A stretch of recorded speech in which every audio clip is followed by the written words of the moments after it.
And now, it's 10 a.m. Let's just get down to it. And it's time for your sports fix. Strap yourselves in, folks. From two guys who have covered the teams you're passionate about for years. We are professionals. This is Jake Scott and Ben Anderson on 97.5 The KSL Sports Zone.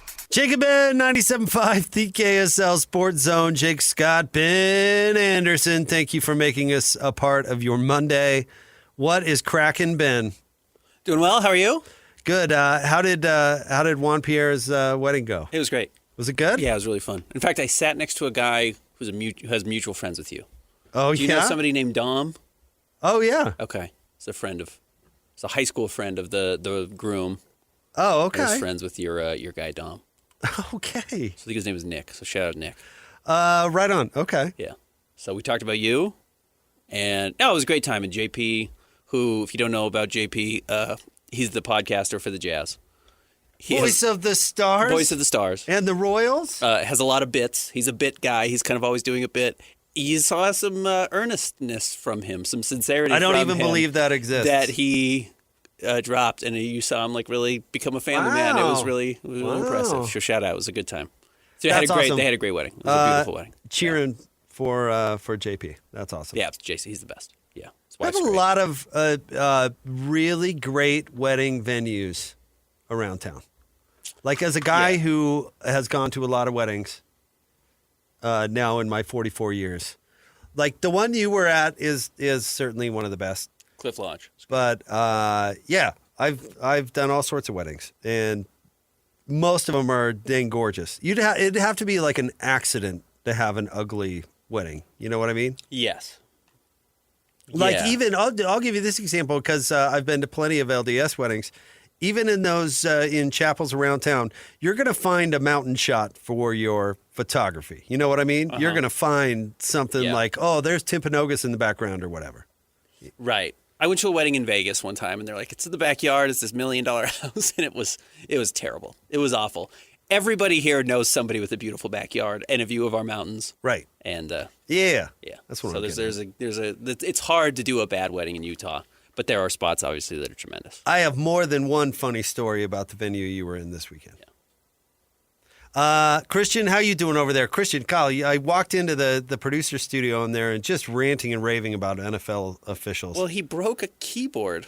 He smashed a keyboard because the Broncos lost to the Chargers. He's so upset. I actually am grumpy, and it has nothing to do with the Broncos. He smashed He's a upset? keyboard. No, Ben, listen to this. Jake is sitting here talking about how he went to the Utah tailgate and had so much fun at the Utah tailgate. Never stopped by and Didn't said stop hi by to and say hi? I explained that. What was the explanation?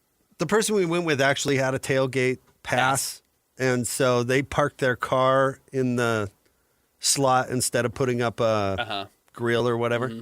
So we drove by, but I'm not going to walk back. Sure. I mean, that. Why would you? Obviously too Flush much. your excuses down the toilet, Jake. Obviously too much to ask. Well, which one of you is going to pay for the new keyboard? Who's replacing the keyboard? But I understand why you'd be grumpy about that. I'm sorry. I'll come back next time. Yeah, say hi. I thought about it. Be a fella. Yeah, exactly. Don't be a bozo. But, walking, I'm in my 40s. It's like a thing. Walking in your 40s. If I were 25, I'd hoof it on over there. No, I'm kidding because we encourage our listeners to hoof it over there, so I should be able to do it. I should have come down. It's my bad. And then I did send some texts rubbing in the Denver the Denver Broncos. You did. He also there were Texas Tech fans coming after me. Not only me, but my guy Alex Napolis. They're coming after me, too. Nothing to do with this show. You could go back and listen to the clip, which has now gone viral for a second time. My voice is nowhere on that clip, but I'm getting tagged in every mention from Texas Tech fans. You're welcome. I didn't even go to the tailgate. You're welcome. You guys are certainly welcome.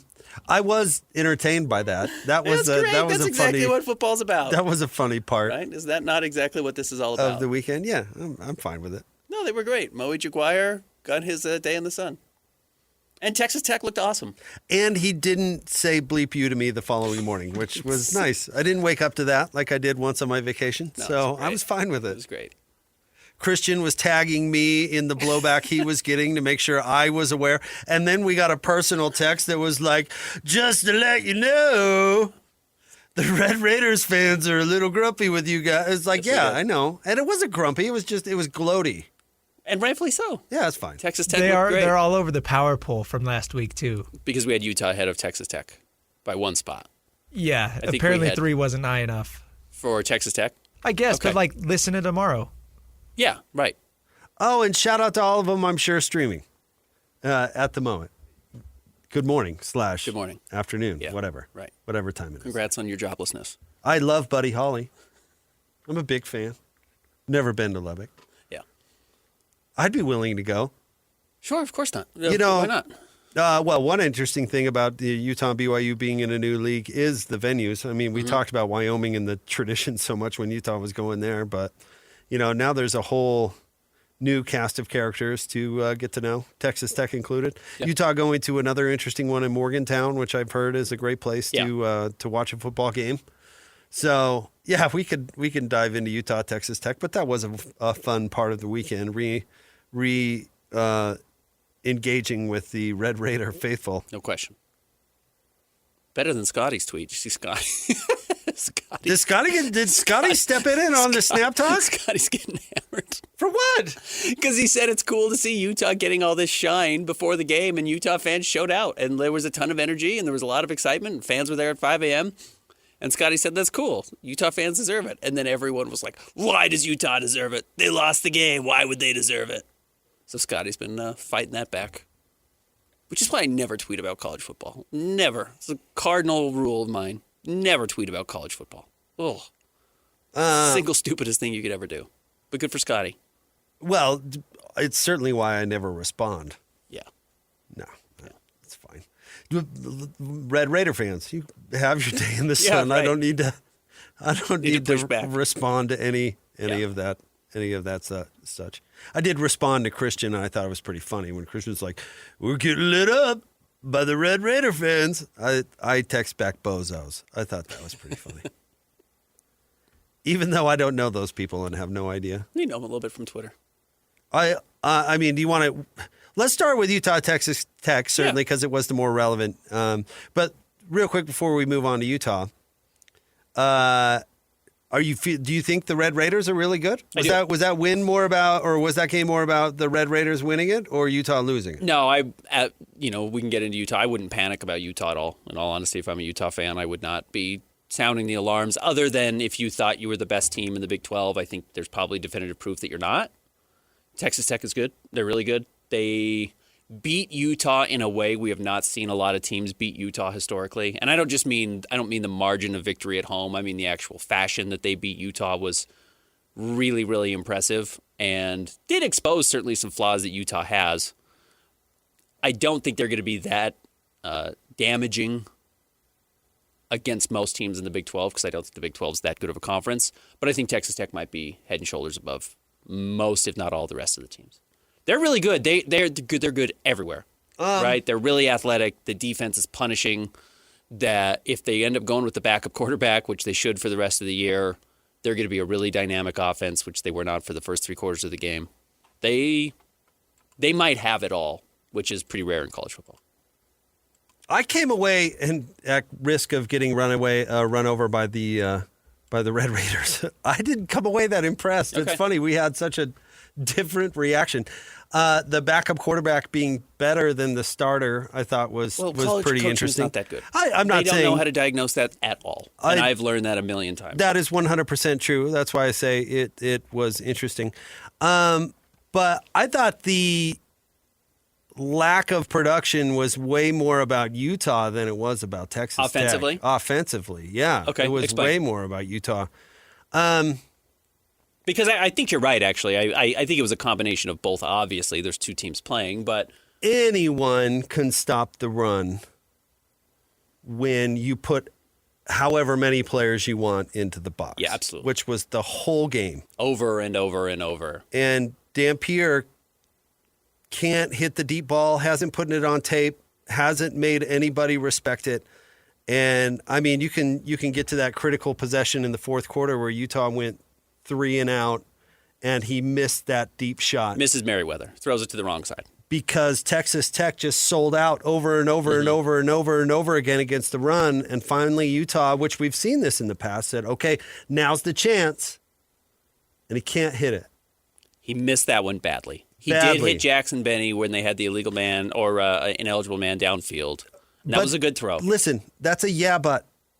We are how many games into the season now? No, you're absolutely right. And so the reason Texas Tech was able to stifle Utah's run, which was stifled, had almost nothing to do with the run. It's anyone can stop anyone. And I was watching the game with somebody, and I was like, watch the safeties.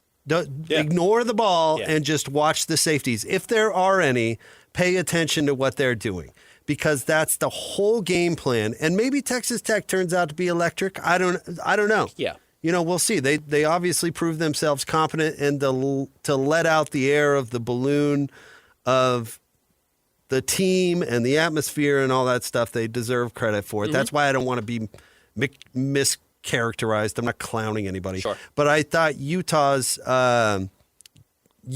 issue was on center stage, and they didn't have an answer for it. And it's, again, the defense. We've seen this a million times. The defense, if they're going to hold and they're going to be stout, but if they're on the field the entire game and the offense doesn't give them something down the stretch, any good defense is going to give way. And that is exactly what happened. Say what you will about Cam Rising, who was not the perfect quarterback, but he made plays when Utah was down. He did. Utah struggles when they're down. Yeah. When they have to make those electric down the field plays with quarterbacks that aren't necessarily equipped to do that. And it's been hit or miss. Cam Rising was really good at it. Brian Johnson was not the perfect passer, but he was really good at it. And if Texas Tech was able to just sell out against Utah's option attack, then they're going to stop it. They're going to stop it unless you make them pay. And he couldn't do it. I'm not trying to They couldn't do it. By the way, sorry. Let me correct that misspeaking. Dampierre isn't the only one responsible. And that's where I would go. So sorry, he couldn't do it. They couldn't do it because it is the team game, and people got to get open and all those counter arguments. And I don't want to come out blasting against one player because that isn't the case. But they can't. They've got to put it on tape, and they haven't done it. They can't do it. Devin Dampierre actually thought his most egregious. There were two egregious plays. One missing Merriweather when he was wide open. You have to complete that pass, and he didn't, and he just threw it to the wrong spot. And then his interception at the end of the first half was really bad. That was, you just throw the ball out of bounds. Your defense has been very good. Just give your punter a chance to pin them deep, and don't make it a two-score game, 10-0 or whatever it was when they came back and got the field goal. Those were really bad. I actually think his accuracy, the fact that he can complete most of those easy, short passes is going to be enough for this offense with Utah's defense to win most games of the Big 12, and I'm still not backing off of that. And I do think you continue to see some really nice throws like the one he had to Jackson Bentley on the Dallin Bentley, on the sideline that he caught over the shoulder was still a really good ball. We've seen that a couple of times this year. So I think he's done that. I do think the receiving corps is putrid. And I wish I could have better words about it because, in the first half again, Tobias Merriweather has the ball that's thrown right to his hands and he lets it hit the ground. It's just like, yeah, man, you got to move the sticks. Like, that's your job. That's why you played 24 games and had 26 catches coming into this, transferring to Utah. That is who you are. Ryan Davis, there's a reason he jumps off the screen when he's out there. And he doesn't have the physical tools of Tobias Merriweather, but he knows how to play. Just a lot of these guys. It's why you're playing Smith Snowden. It's why you're playing Jackson Benny. It's why you're playing defensive guys on the offensive side of the ball, because they still don't have the receivers at Utah. And I know why they don't have the receivers at Utah, because they've never fed those guys. But they don't have the talent there. So while I agree that you certainly need more from Devin Dampierre, and when you get that one shot open to make the play, you have to make the throw. And he didn't do it. But the receivers are not doing him any favors either. Now, to credit Texas Tech, they kept Utah in a spot where they didn't have third and short every single down or every single drive to keep these drives alive. I mean, it was 3rd and 5 or 3rd and 7 over and over and over, and that's because their defensive line dominated Utah's offensive line. And that's another reason why Utah's running backs were basically non-existent, completely ineffective. 37 yards on 10 carries from N'Kerry Rogers was terrible. And Wayshawn Parker, 6 carries for 22 yards and a fumble is terrible. So that was the D-line of Texas Tech that was really special. And you're right, they can just tee off on you and load up the box because you're not going to throw the ball downfield. To that point, the advantage of running a spread is negated when there's no longer any spread. Mm-hmm. Unless Utah had 10 offensive linemen on the field at once, it wasn't going to matter. I mean, the whole point of the spread is you have 5 offensive linemen and they can block all the D linemen and everybody they need to because the other team is spread all over the field. Right. But when the other team doesn't have to spread it out, honestly, and I don't mean to come to the defense of the offensive line. I mean, I didn't think it was a particularly great performance either, but like, you can't block everybody. Sure, no, literally you block can't. Everybody. Everyone will have a hat on a hat, and you turn the corner, and the linebackers don't have to worry about anybody. They're just coming up and making and the tackle. And the safety is crashing it's really and all easy. this stuff. Yeah. Yeah, and you saw that over and over. I went back and rewatched the game today. It was very easy. All of a sudden, that one read, which is what the whole offense is predicated on, the read of the defensive lineman, that one read is totally negated because there's 2 extra players. So yeah, right. What are you supposed to do? What are you supposed to do? And it's a problem. I don't know, man. They got to put something on tape. I go back to Norm Chow when he had John Hayes throw deep on the first dang play of every half. So at least the defensive coordinator goes, okay, well, that's at least a possibility. But Utah has yet to put that on film. Yep. And so they're not going to face a team that is going to play them any differently until they put that on film. Now, Texas Tech does have the speed defensively to even, we'll see what this ankle injury is for Devin Dampier that they were talking about in the game and how much that actually slowed him down. I did think he didn't look as quick as he had earlier in the season, especially against UCLA. Now, that's the problem with having a running quarterback is they take hits and they're going to get hurt. When you get hurt and your whole thing is you run, you can't run as fast. So it's a flaw in the design. But I do think specifically Utah did not have the speed to beat a team like Texas Tech. And I think they will have the speed to beat a lot of other teams they're going to face, like West Virginia coming up this weekend, where, again, now this inability to move the ball downfield with big chunk plays is not as significant because I think your speed on the edge will be better, and it wasn't. They just could not turn the corner at all against Texas Tech. And Credit Tech, they were just way more athletic. They were way bigger. They were better at every position, especially defensively, against Utah's offense. It was really, I thought, an impressive performance. I think, if anything, they proved that their defensive coordinator is not a moron. Texas Tech? Yeah. Yeah. I think that's what they proved. I don't know much about their DC, but he is not a moron. He wasn't selling out for something that wasn't there. Not a moron. Yeah. And by the way, I don't even put, if I'm going to bail out Utah or make an argument on their behalf, I don't even put those 24 points in the fourth quarter on the defense. No, they're worn out at that point. I mean, offense hasn't moved the ball at all. It hasn't done anything. Yeah. It's 3 and out after 3 and out, and you got nothing, and it gives way. You know, the time of possession ended up being 32-27, which is, or I guess 32-28, which is a pretty significant margin. It's actually bigger than it sounds, but it was even more dominant for Texas Tech earlier. There was the one drive that was pretty bad. It was right after Utah scored the touchdown to make it 10-13, right? And then Tech marches down the field with 3 chunk plays and then scores. Utah could not get off the field, and they were gassed. And it was the other issue of Utah's corners are not what they have been in the past. You know, I don't think it's terrible, and certainly Benny is making great plays seemingly every week. But no, this is not an elite secondary right now for Utah. Except for Nate Ritchie bringing the hammer, the player of the game. He needed to. He had been, kind of openly criticized for his inability to tackle earlier in the year, and I did think was much more impactful. Well, he wasn't playing earlier in the year. Yeah. And back into the rotation with injury. But 2.5 tackles for loss and 13 total tackles is pretty good. No, Although you don't want your safety doing that particularly, but you did good hear on his him. name seemingly every play.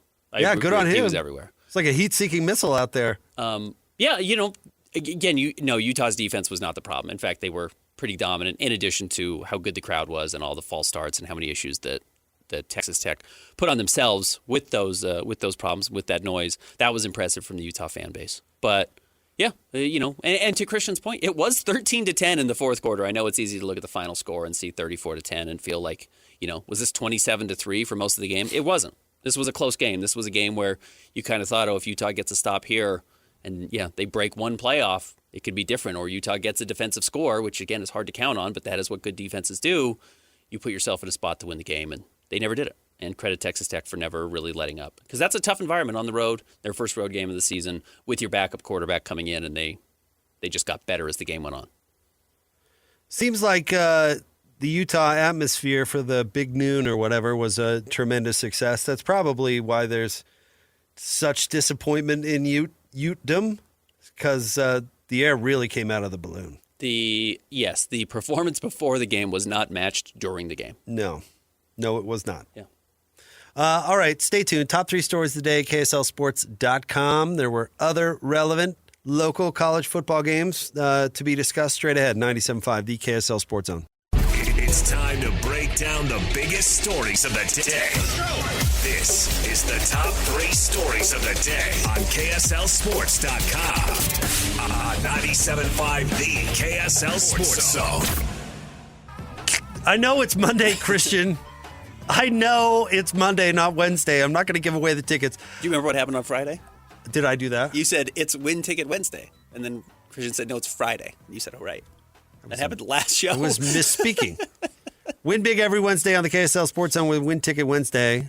This upcoming Wednesday, Day after tomorrow, you can win tickets to Breaking Benjamin and 3 Days Grace live at Utah First Credit Union Amphitheater on September 27th. Tickets on sale now at livenation.com. And listen to the KSL Sports Zone all day on Wednesday for your chance to win.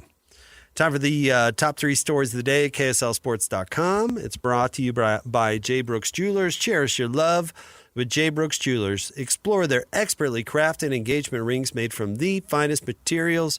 J. Brooks Jewelers. All right, Christian, where do you want to start today?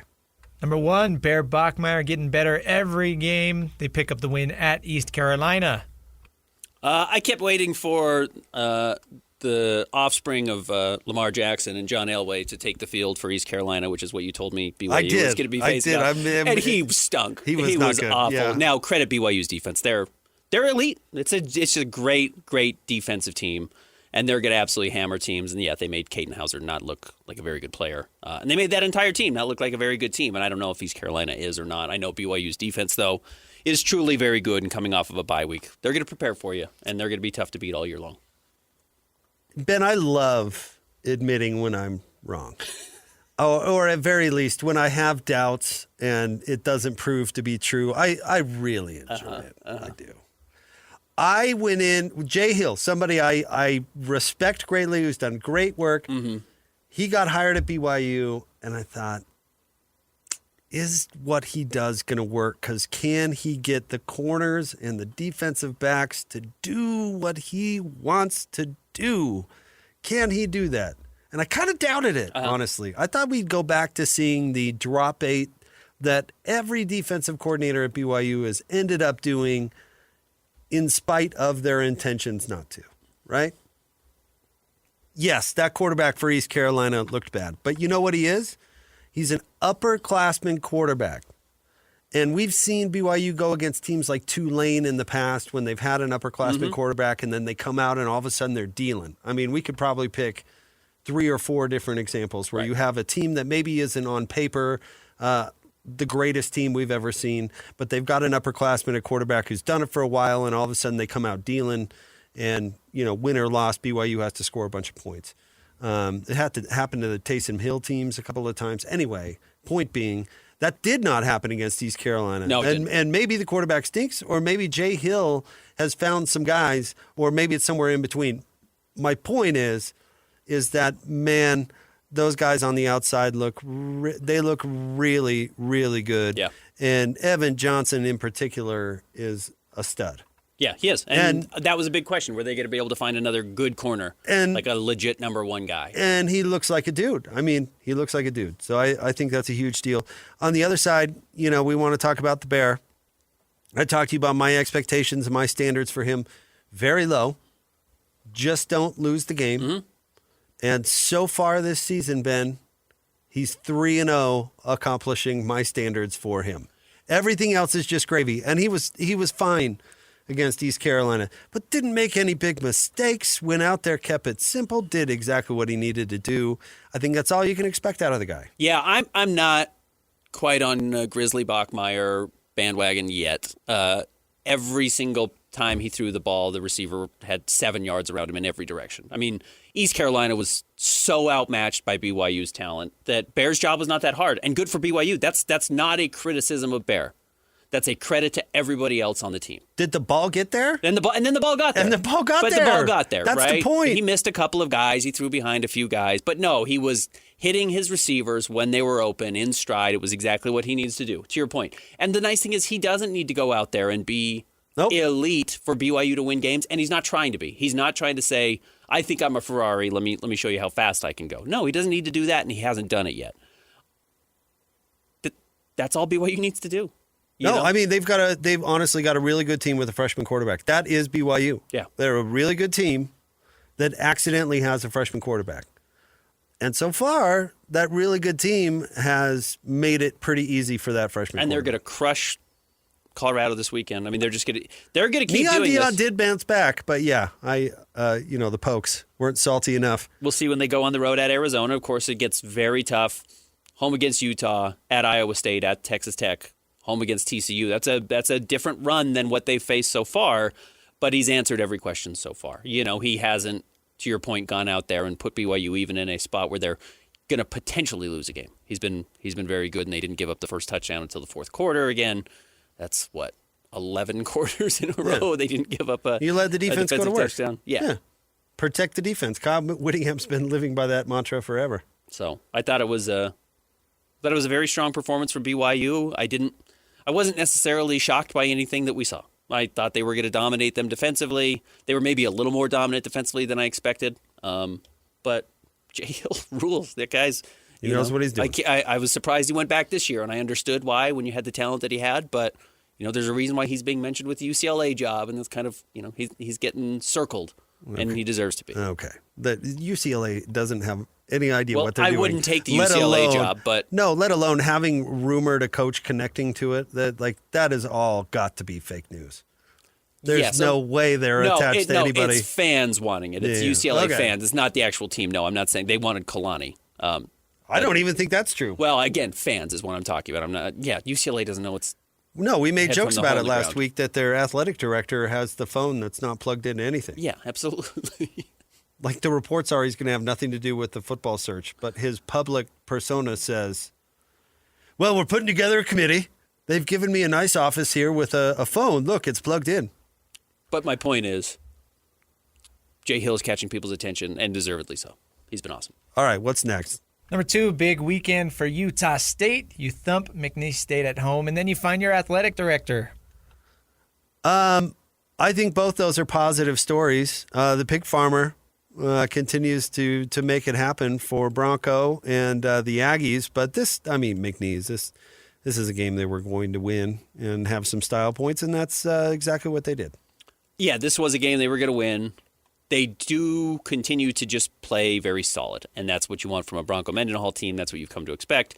And he's getting a lot out of Bryson Barnes, and that's good. They're going to be competitive every game. I know that they lost to Texas A&M. Well, they don't have to play Texas A&M every week, thankfully. But they're going to be a dangerous team, I think, most weeks in the Mountain West Conference, and that's because Bronco's an A-plus coach. And then, yes, they go out and they do name a new vice president / director of athletics in Cameron Walker, coming over from Tennessee. Any thoughts? Well, it's more than that. He's Rexburg Townie. Is that more than that? Do you think that makes him more qualified than his previous work at Central Florida? Well, you're saying he's a local guy. I'm saying he knows he's from here-ish. I don't want to make any...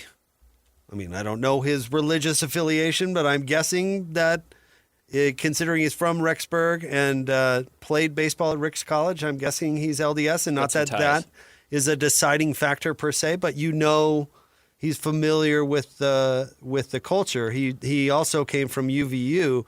He's more of a Western guy than he is a Tennessee guy, and that's why I kind of make that joke that way. And I think it is relevant big time because Utah State hasn't gone this direction the last few times that they've selected an athletic director. And there's been some success and some failure, but I think some of their dysfunction has been because outsiders don't always know, how a quirky Utah mountain town works. So, I thought, staying in turn, like hiring Bronco was brilliant because Bronco knows how high school football around here works. He knows how the culture works. He knows how it all interacts. He obviously likes it because he stayed at BYU for so long and would be interested in coming back to Utah State in the first place. I have heard rumors about the last couple of athletic directors, and these are rumors, so rumors, that they didn't like Logan. You know? And it's tough to be somewhere that you don't like to begin with. And I would guess that Cameron Walker knows exactly the score walking in. Does that make any sense? Yes. I'm not going to let you sully the name of our state by including the criminals from Rexburg, Idaho as locals. No, and townies, they're not. That's not. I'm not going to let you say that's a part of our state. He's a townie. He's a cultural. He has understanding. No, he was of our a culture. townie to Ricks. That's how it works. Like if you go to, if you're from a college town and you go to that school, you're called a townie. Yeah. My buddy Chris's wife Danny was a townie to Kansas State. She was from Manhattan. So was Bowler, right? Mm-hmm. So anyway, a townie to Ricks. But my more point is they hired somebody that is not necessarily going to have the cultural shock is such a strong word, but we are different. Of course. Yeah. We are different here, and some people adapt fine to it, others don't. But this person knows the exact job that he's taking. Not knowing that much about Cameron Walker, he knows exactly what job he's taking. And I think that that's a good thing. And that if you look at the work that he did at Tennessee and his other stops where he had a couple of other Central Florida. East Coast stops, Central Florida, and what he specifically did, it absolutely prepares or qualifies him for this job. I think it's a strong hire. I think it's what Utah State needed to do. Another East Coast or Big Ten, somebody who's looking to make their bones as an AD. I don't know if that's what the program needs at the moment. I agree with you, but not to discredit anything he's able to accomplish, because we'll see. He will run into challenges. Inevitably, every athletic director does. But walking in the door and your head coaches of the two most important programs at your school being Jared Calhoun and Bronco Mendenhall is a pretty soft landing. Oh, yeah, it's nice. Bronco rules. Yeah. Jared Calhoun showed he was great last year. Life's good. That's a good job to take right now. Not to be the downer guy, but that's good news for him because he's got about 15 other things that are way higher on the priority list. Right. Than You're right. There's a lot of stuff that they need to get in order up there in Logan. And the athletic department is absolutely part of that. And I know they've got an interim president, and we'll see what happens from there. But I'm glad that basketball and football aren't his top priorities coming in because there's other stuff they got to do. But as we were just talking about with the UCLA athletic director, nothing turns the attention to you quicker other than the criminal activities, some of which UCLA or Utah State ran into, than you having a bad football team or a bad basketball team. All right. And he won't have either. No. Next. Number 3, the Utah Mammoth dropped both of their games in the preseason doubleheader. They had a weird flight issue getting out there because they fly out the morning of, which is, by the way, the reason people don't fly out the morning of anywhere. And look, it's a preseason game. I don't care. I don't think they cared. If they were that worried about it being, a huge issue, they would have flown out the night before. And I think they're playing tonight in Anaheim, right? So they're back in action tonight immediately. The concern is that Logan Cooley got hurt yesterday. He got checked into the boards and left the game. It didn't seem like they announced anything critical. They didn't announce anything at all. But certainly that's what you're keeping an eye on. That's like the only thing I'm keeping an eye on. Yeah, for sure. You just want guys to be healthy. It is a signal, though, that hockey is here for season number 2, and that's always exciting. Period. End of story. Yeah, at Anaheim tonight, 8 o'clock. So back in action. You're going to see them, probably not Logan Cooley, but and again, they had the roster split up between two teams last night. We'll see what it looks like today. I think the Broncos' playoff chances are basically shot. I think throw picks back. It might be over. That was the ideal. Hope that camera doesn't work. That was the ideal game for me yesterday because the Donks lost, and it wasn't because of throw picks. It was like the ideal outcome for me personally. He had 3 very big misses on those deep throws. You know who looked awesome yesterday? Jonah Ellis? My guy, Fingernails. Oh, Caleb Williams. Caleb was Fingernails was dealing. Cooking the boys. Oh, the Cowboys might be the worst team. Yeah, they're not the Broncos, but they're pretty bad.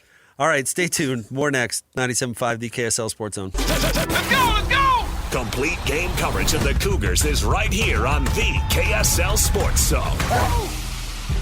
The Cougars head to Boulder for a battle against Coach Prime and the Buffaloes. Your home for the best coverage of Cougar football is right here on 97.5, the KSL Sports Zone. You're listening to Jake Scott and Ben Anderson on 97.5, the KSL Sports Zone. Jake and Ben, 97.5, the KSL Sports Zone. Join Hanson Scotty coming up on Wednesday for the Cougar Preview Show, brought to you by Beehive Meals. Get your Cougar Preview Show on. Ben, I can't believe we've made it this far into the show today and not talked about the adult novelty eras taking a faceplant against a Big 12 team, nonetheless. Well, Central Florida might not be unplayable as a team in general. Like there might be some functionality there, but again, one of our What You Got Wednesdays should be what's something we all saw coming. We all saw this coming from North Carolina. This was so easy to predict that Belichick no longer had it.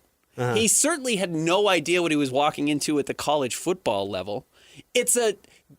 Deion Sanders is going to ruin so many college coaching hires going forward which is funny because he's been awful 2 of his 3 seasons.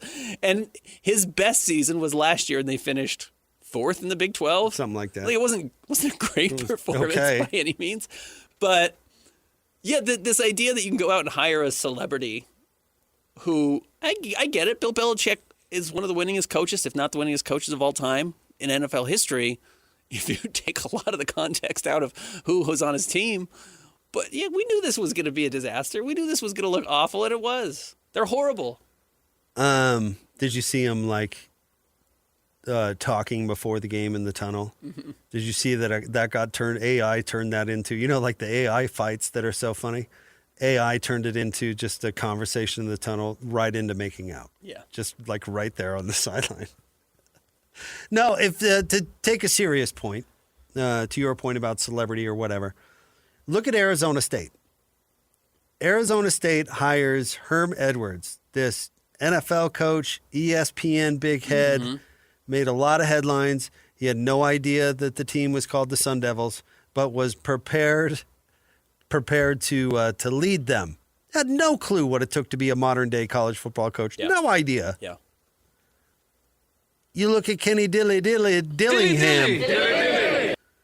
He's 5 years old. Mm-hmm. He has very little experience if you look at it. He's had some impressive stuff, but he knows Phoenix. He understands the job. He grew up there. He knew the job. He knows how to recruit there. He knows what the donors are like. He knows all of that stuff. You look at Herm Edwards, Herm Edwards won all these games with the Jets and the Chiefs, and the Mouse loves him, and this is going to be magic. And it turns into a disaster because he had no idea what he was doing. It's a completely different job. At least Deion, to Deion's credit, at least he coached a little bit of college football before. He kind of at least realized how the inner workings went, what contributed to success, at least what recruiting was.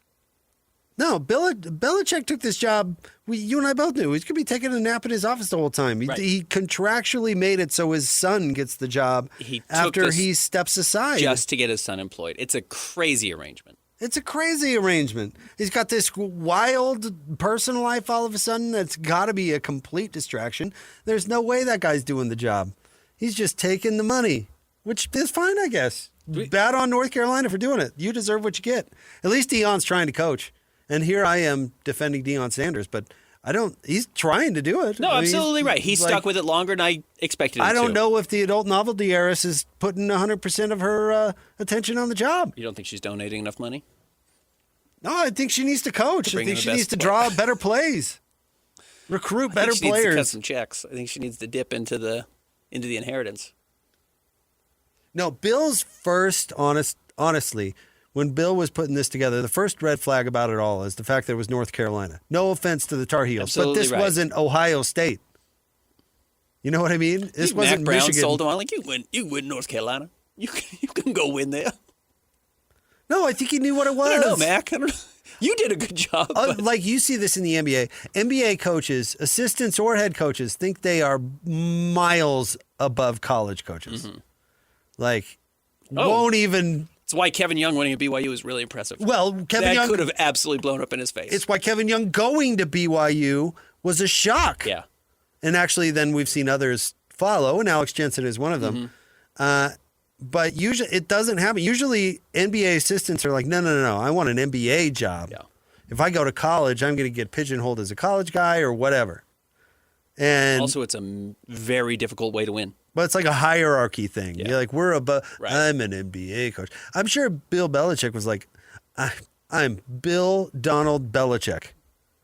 I can coach college. Are you kidding? I can coach college and put in zero effort. At least Dion had won at Jackson State before. That's what I'm saying. Yeah, at least he won. At least he did it. Yeah, at least he had done some coaching before. But no, this was obviously going to be a disaster. It's been a disaster. It's only going to get worse. I don't know if Bill Belichick's son's ever going to coach a game, which means they might end up paying somebody to go away, 2 people to go away, a father and a son. No, I'm sure North Carolina thought, oh, we'll get a couple years out of Belichick. And then when it comes down to it, the whole coach and waiting thing, we know how that usually ends. Us doing something else and not hiring the coach and waiting. But they're not even going to get any productive years out of Bill. No, they're not. And they're going to pay him. I would have to go look at his buyout. It's got to be like $30 million go away. Well, he had his own buyout if he wanted to leave, right? And originally it was $10 million, and it dropped to $1 million. I don't know if that was for him or if that was for North Carolina. But there is a weird number that dropped this year that after he was employed for so long, his buyout changed. But I think it might have been for him specifically. I don't know if it was for the school. You understand? If he wanted to take an NFL job, he would have to buy himself out of his contract. It dropped from $10 million to $1 million on June 1st. But I don't know if that's Bill paying that. That's him, yeah. That's him. Yeah, I don't know what the schools would be. You know, if Utah State would have hired Bronco Mendenhall, and instead of Bronco being around during the summer and making sure he's got everything in line and ready to go, you know, because you can't oversee off-season workouts, but you could oversee off-season workouts, you know. If Bronco, instead of being in Logan, were, say, on Nantucket, basically competing in the social scene and not in Logan, do you think they would have thought, this might not go well? This is something feels wrong. I just read in page 6 that Bill's and current girlfriend try to fist fight each other at a party. Maybe this isn't... Bronco's dating who? Right. Yeah. No, Bronco was being boring on his ranch. Yeah. And doing what he could within the rules and making sure that he was prepared as he could be to go in. And I'm just saying, new hire, you jump into the job. Bill's in Nantucket. Yeah. Like, this was never going to go well. No, it wasn't. And it is hilarious to watch somebody really tarnish their reputation. When he needed a W, because everybody's now giving him no credit and giving your guy, Tom, who may be the worst color analyst I've ever heard. He's getting a little better. He's getting a little better. He knows when to talk now. Oh, okay. It's a little better. High bar. Yeah. High bar. He's okay in the postgame. It was all him. It was all him. It was not Bill. And Bill's like, I'll show you. I'll go to North Carolina and make an idiot out of myself. Watch this. Okay. Stay tuned. We'll have more coming up next. It's the Jake and Ben Show, 97.5, the KSL Sports Zone.